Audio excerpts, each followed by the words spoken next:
Good morning. You listening to it rain?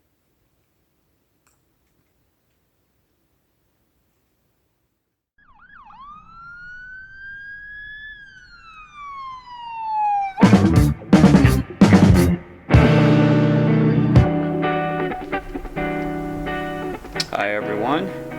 Big day today. We're going to be putting the new rear shocks in the truck. It's been a long time coming. You know, we were just up under there working on the sway bar bushings, and so I started looking at what I was up against to get the shocks out. The driver's side looks super simple. Passenger side, still simple, but you don't have as much room up top because the exhaust pipe hanger assembly is right there, which limits your area that you can get your hands and your tools up in there. Irregardless, what I needed was a ratcheting metric 15 millimeter combination wrench, which I don't have metric ones. I used to have a set of metric ratcheting wrenches. I think that I loaned them to somebody and never got them back. They were in the plastic holder and everything. So I just ran up to Hobo Freight. I got some of their Pittsburgh brand. I got a little set here. Now you see I got the flex head ones, which I don't prefer these, but up on top of the shock I'm gonna need this flexibility. So that's why I got them. Not my favorite. I have SAE flat and flex. I have both types of the SAE, but the metric, this is what I've got now, is these flex head ones. So what I'm talking about is the tops of the shocks here where they attach up to the frame. There's just not a lot of room up there. You can't get a socket on there, can't get a ratchet up in there. There's just not enough room between the top of this and the bottom, the floor of the box is like right there, so you just can't get anything on it. So these are the Monroes. These are the Load Leveler shocks, part number 555010. I'll put a link down in the description. These are obviously coil assist, so I'm really excited to get these installed because they should, right by themselves, they should give some assistance to the rear end. We got the sway bar bushings installed on the rear end. The front end, I am just up against it on the front end. Sway bar bushings, the factory ones where the sway bar goes through the I-beams, you have to get the old bushing sleeve that's press fit into the I-beams. And I've read stories of guys spending, you know, hours, days trying to get those things hammered out of the I-beam where they're pressed into the holes. Other guys, they take a Sawzall and you cut through it and then bang it right out. I don't have a Sawzall, and then even once I get through all that, I'm just installing OEM. Well, they're Moog, so they're a little bit better than the OEM bushings, but onto an OEM sway bar. And that's a lot of work. The Hellwig replacement sway bar doesn't use those same I-beam mounting locations. They actually come with some brackets that bolt to the I-beam. And that's what the bar attaches to. It's a thicker, more robust. I'm reading all kinds of anecdotal stories of people saying it's like night and day difference. I just went and looked at them this morning with shipping. You're talking, you know, it's like $450, a little bit more than that with shipping to get the front sway bar kit. I really want to put that on. I've got to do something. I can't travel with the condition that it's in right now. The sway bar bushings on there are just shot. They're in really bad condition, just like the rears were. Anyways, alright, so let's get this working. So I'm going to get up under the truck and we're going to get these shocks removed. Howard just happened to have a couple of pretty beefy pipe wrenches upstairs to grab onto that shock. I saw some guys use some large pliers, some slip joint pliers. I don't have any of those, so I'm going to try with these. And gosh, I hope we can get this torn apart. Let's get at it. I want to get this done. Yeah, that might be the deepest it's been yet. You know, yesterday we had torrential rains ice balls. I'm going to call it hail, but it was more like ice balls. I don't know if that's what the definition of hail is, but hail always seems more like snowballs, kind of. But not really. But these were such perfect little round ice balls. They were so uniform in size, it was crazy. And man, were they cold. They took hours to melt out there on the sidewalk. Incredible. They were cold. Well, I guess to be frozen, they got to be cold, right, David? Is that dead animal over there? I think it is. I'm going to get him out of this water. Something probably got drowned. Come on, Left. Come on, let's go. Okay. Sorry, buddy. I know you already drank a bunch. Ooh. Oh, hey. Okay. Oh, my goodness.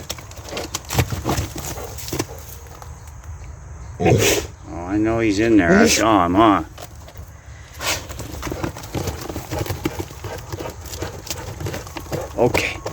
Okay, puppy.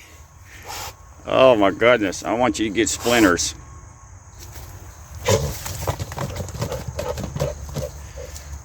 Hey, knucklehead.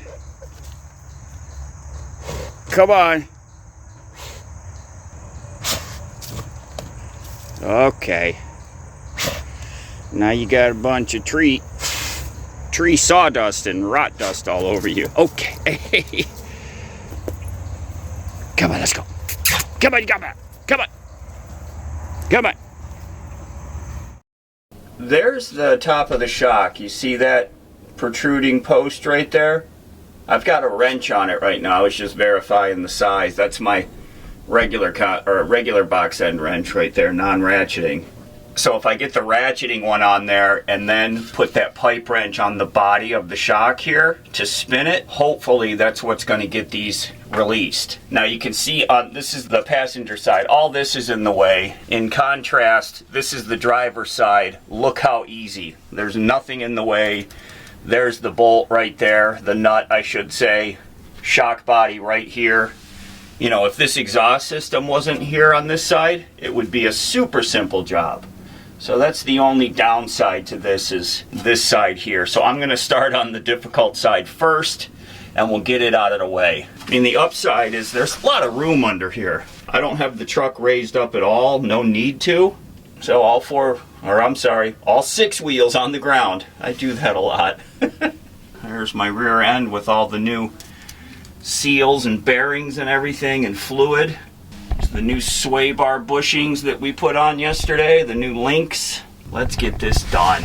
I want to get this finished and get these shocks on here and take it for a test drive. There we go. That's got it.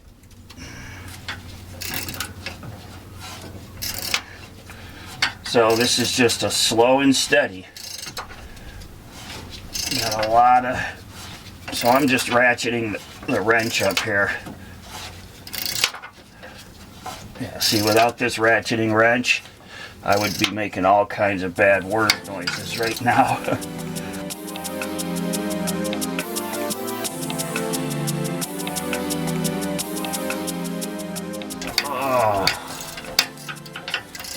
Oh gosh. Thank you, Harbor Freight ratcheting wrench. There it is. Now there's like a rubber bushing.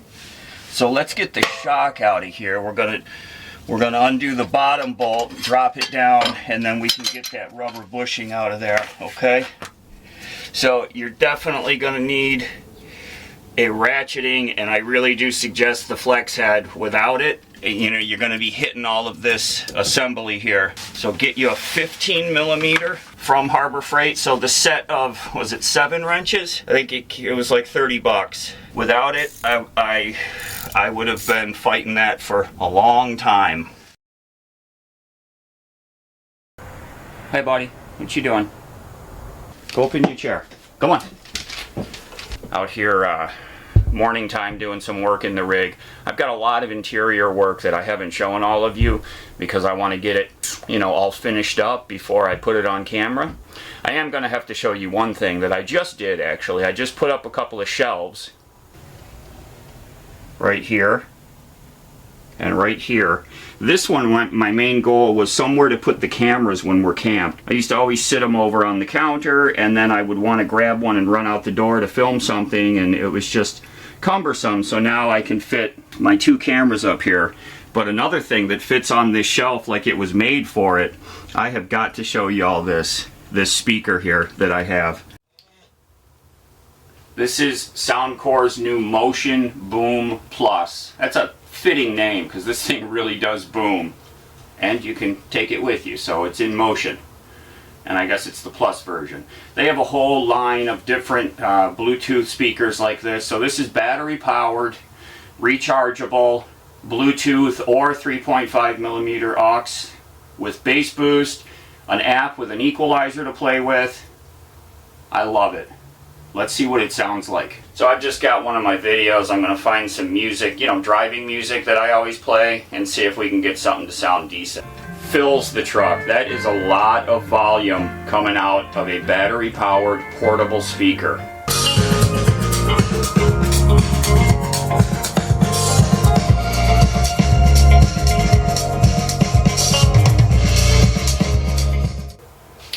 This thing is a beast for sound output. I'm blown away. I am way out of touch as far as new technology goes. I am blown away. I showed it in the video. These are the passive bass radiators on the ends here. There's one on each end, and they really thump. I used to have a pair of Radio Shack speakers, Realistics, you know, in the 70s, that had 10-inch woofers and 12-inch passive radiators. That's where I learned about passive radiators and how they can increase your bass output with very low cost. So this thing is waterproof. I think it's IP65 is the rating. I'll put a correction here if I'm wrong. Bluetooth, obviously, but for those of you that are like me, it also has 3.5mm auxiliary input back here. You've also got USB-A, USB-C. You can charge other devices off of this. So if your phone is running low and you're out and about and this thing's got charge, you can plug it into this and use it as a battery bank and recharge your phone real quick. So I'm really happy to see the 3.5mm. That is a good feature. Not really that heavy. I'll put the weight right here on the spec. It's got a bass boost button right here. It also has a feature that Soundcore has. It's called Party Cast. So if you have multiples of these, you push this Party Cast button, they all connect together, and you can you imagine the sound if you had 5 or 6 of these hooked up, slamming it? Oh my gosh. So a lot of good features in here. That bass boost button, that's one way to make more sound, but they have an app that you can connect up to this thing, and I just had it open on my phone. And in the app, you have an equalizer. So they've got some presets, but you can also set your own custom equalization for this. I'm just super impressed by this and the sound, the quality of the sound too. It fills this truck like you wouldn't believe. I can't wait to use this on movie night with Tara and Dottie and the gang. This is going to give us like outdoor movie sound when we're watching movies on the side of the truck. Again, I said on the 28th you can get 25% off. So this retails for $180, but on the 28th you can get 25% off. If you're looking for portable sound, this is the one right here. Go and buy one of these. You're going to love it. I'll put the link right down below. It'll take you to the listing that's going to give you 25% off on the 28th. It also comes with this shoulder strap. I was just thinking how awesome this is when I walk from my camp down to Tara and Dottie's camp for movie night, and I can just throw this thing over my shoulder so I can keep 2 hands on the Lefty leash. Comes with a USB-C to USB-C cable for charging your phones right off of this device or charging this up. Perfect. I'm sorry, but I am keeping this one for us. I love it. And you're going to see this thing in a lot of future videos. Let's get back to the repair job. Ow, ow, ow. Oh, I was shimmying myself and I smacked right under the kneecap on one of the edges up under there, and man, that hurt. Now we're going to be taking off this lower mount of the shock, and then the shock will just drop right out of there. 19. It's 18. And guess what I don't have? An 18 millimeter socket. Son of a beeswax. Holy canolification. Damn, and I was at Harbor Freight and I'm like, man, I should get an 18 millimeter socket. If they had sold like individual sockets, I would have bought an 18. Son of a beeswax. Well, I was able to get by with a 3/4 inch. These aren't real tight, so I'm holding it. See, I'm already off. 3/4 inch to hold it and 18 millimeter to spin it, which worked. 3/4 is close. 3/4 is actually 19 millimeters. So I got her off. Oh, okay. Oh, I almost just hit my knee. So I need just a screwdriver to pop that shock out of there. So you just put a screwdriver up here and hopefully just kind of wedge it out of here. There we go. Come on. Is that it? There we go. Ow, ow, ow, ow, ow, ow, ow. That was my pinky. I think these are in really bad shape.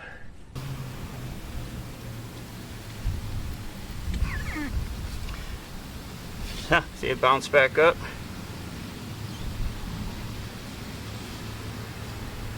I don't know if that's a normal operation. Look, it's still creeping. So any of you that are suspension experts, is that correct, or does that mean it's got a problem? I don't know. Boy, this thing is in rough shape. You guys think these look like, is it supposed to be dented right there? That doesn't look right. That looks smashed. It's been wearing right there. I'm guessing that's the cover. Do you think these are the original shocks? I mean, obviously, they are just shot really bad. Look how old. I'm guessing these could be 20 years old, right? So the next thing we've got to do is get up in there and get the rubber bushing, the top mount rubber bushing, because I guess it presses into the frame up there. So let's get that popped out of there, and let's look at what we have with the new one. Okay, so this comes with mounting hardware. Okay, so according to the instructions, you build yourself a little guy here. Okay, so you do that. These look to be identical. I don't see any. Yep, they have the same part number on them. It's symmetrical? No, it's not. This side has these raised. It's gonna go like this. So they're saying that the diameter of the OD of those should fit the ID of the hole in the frame. So let's go pull the bushing out and see what we got. Okay, I was able to get the bushing out. This is where it passes through the mounting bracket. I actually went up from underneath, from kind of the back, and just got a screwdriver on here and went pop, and it tore it right apart. Obviously very brittle. So I would recommend, at first I was trying to go from the top and flip this up, but I couldn't get enough juice on it. So I went from the rear of the truck, got a screwdriver on this, and just pried it down, and it tore immediately. And then I just pushed my finger up and got the top half out. So there's the hole right there. See, I got my pinky. So you can reach it from the back side, and that's what I did. That's how I pried that rubber grommet off. To be honest, the bigger side feels better. Yeah, see, I just spun it a little bit and it went right down in the hole. So it's definitely the larger diameter side. I was just watching, you ever watch the series? It's on Showtime. It's called Your Honor. Bryan Cranston, you know, the guy from Breaking Bad. It's a one-season show.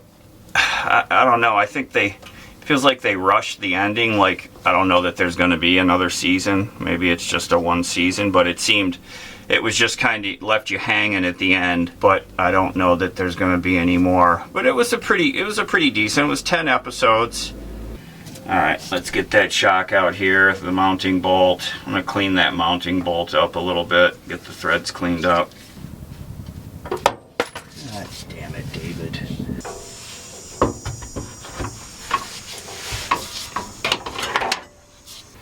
Get this nut started up here.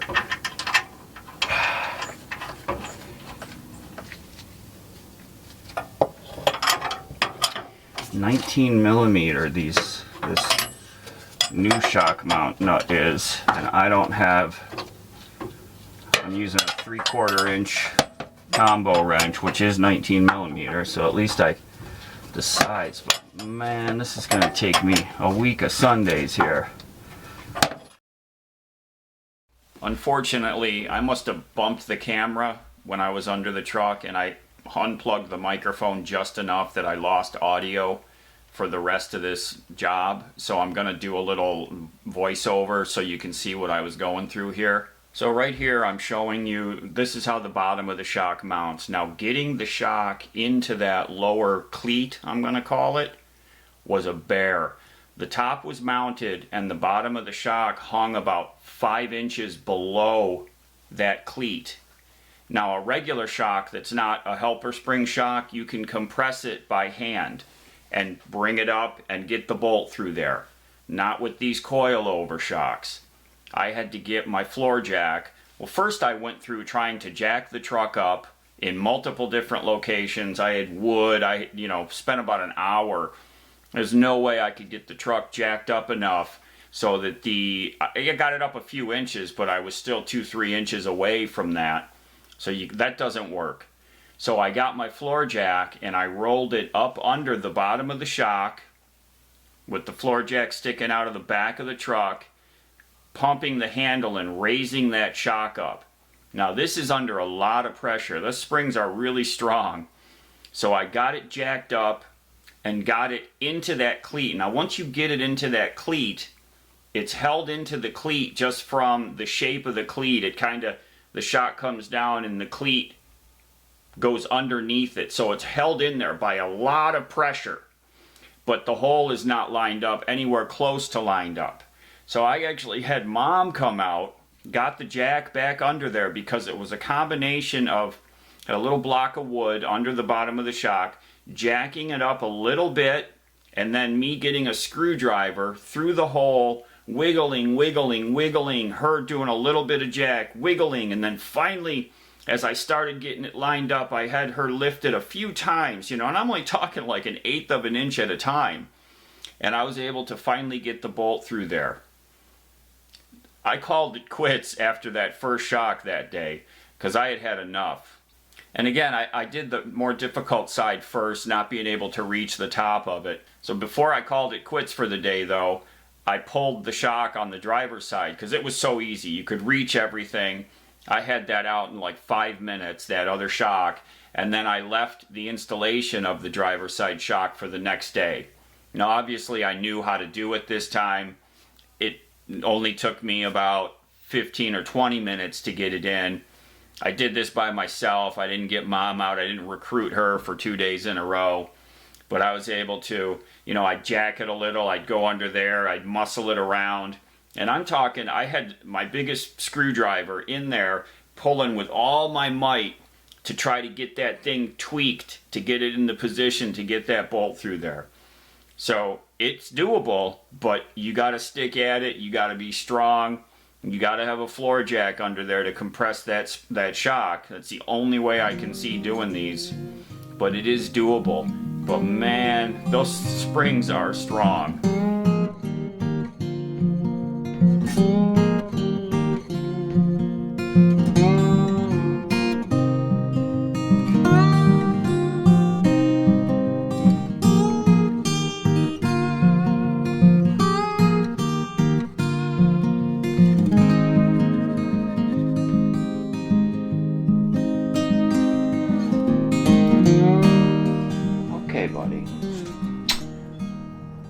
Well, I think we're gonna come here, take our first test drive over to put some diesel in.